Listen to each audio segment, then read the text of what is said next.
बच्चों का जीवन बनाने से पहले हमें अपना जीवन बनाना जरूरी है। बच्चे दर्पण हैं, जो हम करते हैं वो बच्चों को दिखाई देता है, और जो दिखता है बच्चा वही सीखता है। एक बात ध्यान रखना, 21वीं सदी है, ज्यादा औलाद को सिखाने की कोशिश मत करना। तुम कुछ सिखाओगे उससे पहले वो तुम्हें सिखा के रख देगा। संभलो इस औलाद से, सबके मुंह लग जाना, बच्चों के मुंह कभी मत लगना। बड़े होशियार होते हैं ये बच्चे, बड़े होशियार होते हैं। आज के युग में 21वीं सदी में मूर्ख बच्चों का पैदा होना बंद हो गया है। अब बुद्धू औलाद पैदा नहीं हुआ करती है, अब तो बहुत समझदार औलाद पैदा हुआ करती है। बड़ी पढ़ी लिखी औलाद पैदा हो रही है। जो तुम्हें नहीं आता वो बच्चों को आ जाता है। हो सकता है कि आपको पूरा मोबाइल चलाना भी नहीं आता हो और आपकी औलाद खटखट मोबाइल चला करके दिखा दे, आपसे कह देगी पापा तुमको तो कुछ आता ही नहीं। बच्चे बड़े होशियार हैं। बच्चों को ज्यादा सिखाने की गलतियां मत करना, नहीं तो बड़ी दिक्कत हो जाएगी। एक निवेदन है मेरा, ये बच्चों को सिखाओगे तो बिल्कुल नहीं सीखेंगे, सिखाने से नहीं सीखेंगे। एक पति पत्नी मेरे चरणों में आए, छोटा सा बच्चा था। बच्चों ने कहा बेटा महाराज के पैर पढ़ो, महाराज को नमस्कार करो, महाराज को नमोस्तु करो। बच्चा करने को तैयार नहीं, वो तो अकड़ के खड़ा। अरे बोले बेटा नमोस्तु, बोले नहीं करूंगा।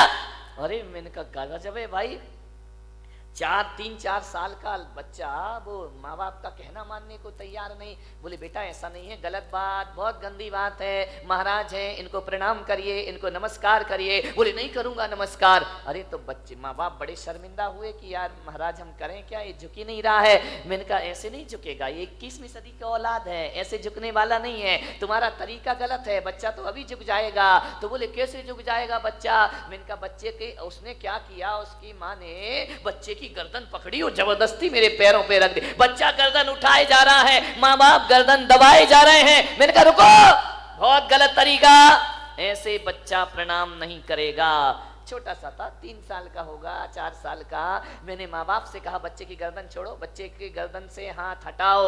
माँ बाप ने हाथ हटाया। मैंने कहा तुम दोनों हाथ जोड़ो। माँ बाप ने हाथ जोड़े। बच्चा छोटा सा था, उसने ऊपर देखा, मम्मी पापा हाथ जोड़ रहे, बच्चे ने भी हाथ जोड़ लिए। मैंने कहा अब तुम प्रणाम करो, नमस्कार करो। जैसे ही उन्होंने धोख लगाई, बच्चा भी लेट करके प्रणाम करने लगा। मैंने कहा ध्यान रखना 21वीं सदी है, ये सिखाने से नहीं सीखेगी, ये दिखाने से सीखा करती है। जो आप दिखाएंगे बच्चा वैसा सीख जाए। ध्यान रखना है, बच्चों का पालन पोषण करना, उन्हें संस्कार देना, आपको जिंदगी भर तपस्या करना पड़ेगी। बच्चों की परवरिश करो। कैसे करना है उनकी परवरिश? सिखाने से नहीं, दिखाने से। जो आप दिखाएंगे बच्चा वही करेगा। 2 बच्चे लड़ रहे थे, मैंने बुलाया, मैंने कहा बच्चे लड़ते क्यों हो? बोले किसने कहा हम लड़ रहे थे। अरे मैंने कहा यार तू उसको मार रहा था, गाल में चांटे लगा रहा था। बोले हम लड़ थोड़ी रहे थे। तो मैंने कहा ये क्या कर रहे थे, कोई ड्रामा कर रहे थे, क्या कर रहे थे, कोई प्रैक्टिस कर रहे थे? बोले नहीं महाराज हम ना लड़ रहे थे ना कोई ड्रामा कर रहे थे। तो मैंने कहा क्या हो रहा था, तुम मार तो रहे थे उसके गाल में। बोले मैं मार नहीं रहा था महाराज, हम दोनों बच्चे तो मम्मी पापा का खेल खेल रहे थे। अब विचार करिए। मैंने कहा मम्मी पापा ऐसे होते हैं? बोले हाँ ऐसे ही तो मम्मी को मारते हैं, वही खेल हम यहाँ पर। ध्यान रखना, जो तुम करोगे बच्चा वही सीखेगा। ध्यान रखिए। यदि गलत आदमी डॉक्टर बन गया तो याद रखना वो कभी देश को, समाज की भलाई नहीं कर सकता है। गलत आदमी इंजीनियर बन गया, गलत आदमी व्यापारी बन गया, देश समाज और परिवार को बर्बाद ही करेगा। वो ध्यान रखिए। आपसे निवेदन है, थोड़ी चिंता कर लिया करो कि मेरा बेटा अच्छा इंसान बने। आज माँ बाप को वो चिंता नहीं है, लेकिन हम संतों को चिंता है। इसलिए ज्ञान गंगा महोत्सव में मैंने कहा था ना, मैं तुम्हें भगवान बनाने के लिए नहीं बुलाऊंगा, एक सच्चा और अच्छा इंसान बनाने के लिए तुम्हें यहां बुलाने का मैं प्रयास करूंगा। क्योंकि सच्चा और अच्छा इंसान भविष्य का भगवान हुआ करता है मेरे भाई। जो इंसान नहीं बन पाया वो भगवान क्या बनेगा। दुनिया से भागते फिरते हो, भगवान को तुम क्या पाओगे। ध्यान रखिए, मान्यवर, विचार करिए। अच्छा इंसान की जरूरत है इस देश को, अच्छे आदमी की जरूरत है इस देश को।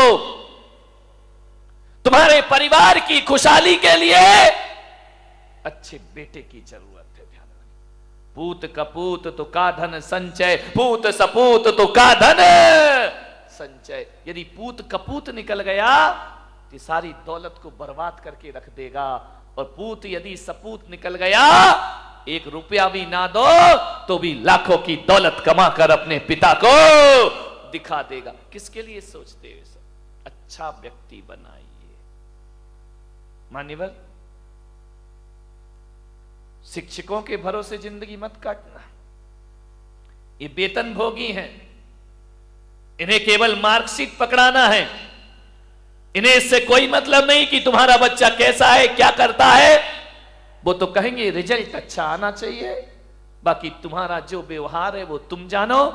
इस ध्यान रखना, अक्षरों का ज्ञान देना स्कूल के टीचर का काम है, और अनुभव का ज्ञान देना मां बाप का काम हुआ करता है। वो आपका दायित्व हुआ करता है। आप विचार करिए, गौर करिए अपने बच्चे पर, छोटी छोटी हरकतों पर ध्यान दीजिए। आपकी एक साधना है,